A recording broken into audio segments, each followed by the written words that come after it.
Nous nous trouvons ici devant une œuvre qui a été réalisée par l'artiste français Paul Delaroche et qui s'intitule « Les joies d'une mère ».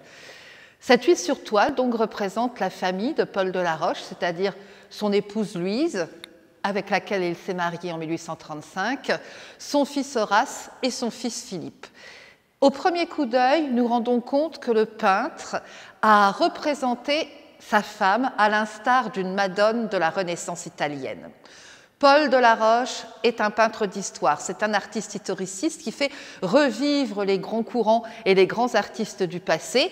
Et ici, il y a des citations très explicites des œuvres de l'artiste italien, du grand maître italien Raphaël. Tout d'abord, le format. Le format est celui du tondo, qui a été popularisé et développé par Raphaël. Et également, dans l'œuvre, dans sa composition, nous retrouvons des éléments qui sont complètement inspirés de deux œuvres de Raphaël. Tout d'abord, pour la position donc, de Louise Delaroche, à l'instar de la Charité de Raphaël. Et il y a une autre citation, c'est le pilier du lit à baldaquin que nous voyons ici, qui rappelle la fameuse Madonna della Sieda qui est conservée à Florence au Palais Pitti.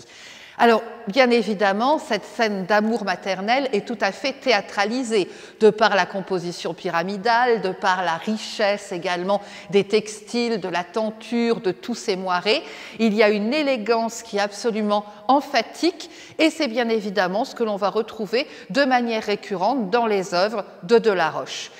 Ces scènes de famille ont été initiées par Delaroche au début des années 1840. Cette œuvre, d'ailleurs, est datée de 1843. Et la première de cette série était L'Enfance de Pic de la Mirandole, qui est conservée au Musée des Beaux-Arts de Nantes, en France. En ce qui concerne notre toile, elle a été commanditée par le roi grand-duc Guillaume II à Paul Delaroche en 1843. Il ne faut pas s'étonner de cela parce que Paul Delaroche est vraiment un des peintres les plus importants, à l'instar de Géricault et de Delacroix, durant cette période que l'on appelle la monarchie de Juillet en France, c'est-à-dire des années 1830 à 1848, à la Révolution de 1848. Il connaît vraiment une renommée internationale. Il est apprécié par la haute bourgeoisie, par toutes les cours européennes, et c'est un artiste aussi qui a une carrière assez intéressante. Il va pour la première fois donc exposer au Salon de Paris en 1822. Il va être élu le plus jeune membre de l'Institution de France en 1832 et il va rentrer à l'École des Beaux-Arts. Et il va enseigner jusqu'en 1843 à l'École des Beaux-Arts de Paris parce qu'à la suite d'un bizutage tragique qui va causer la mort d'un de ses élèves, il va être contraint de fermer son atelier. Et 1843 est une date assez particulière pour Paul Delaroche parce que c'est cette année également que va disparaître donc son épouse Louise. Louise était la fille du célèbre peintre d'histoire Horace Vernet. Donc la fin de la vie de Paul Delaroche sera un petit peu teintée de mélancolie, de nostalgie et d'une profonde tristesse. Mais quoi qu'il en soit, ce tableau est une véritable ode à l'amour maternel. C'est une œuvre qui est emplie de tendresse, emplie de douceur.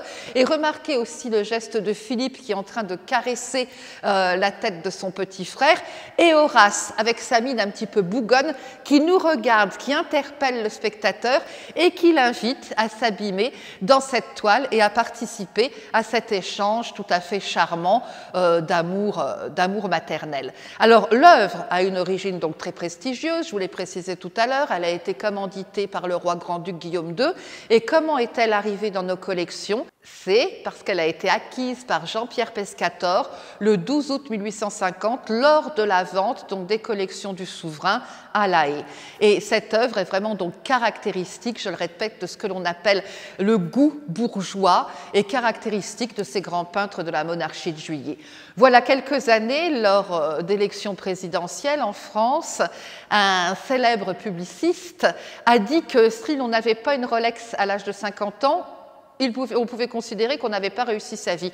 Ben, c'est la même chose. Si les grands bourgeois de l'époque n'avaient pas dans leur collection une œuvre de Delaroche ou une œuvre de Bouguereau, ils pouvaient considérer qu'ils n'avaient pas réussi leur vie. Et vous voyez par le choix et par le goût de Pescator qu'on est véritablement dans cette tradition donc de la peinture d'histoire et de la peinture académique, mais encore cette volonté donc de faire revivre les grands maîtres du passé et bien évidemment donc de donner ici un idéal de la Renaissance italienne au XIXe siècle. Merci.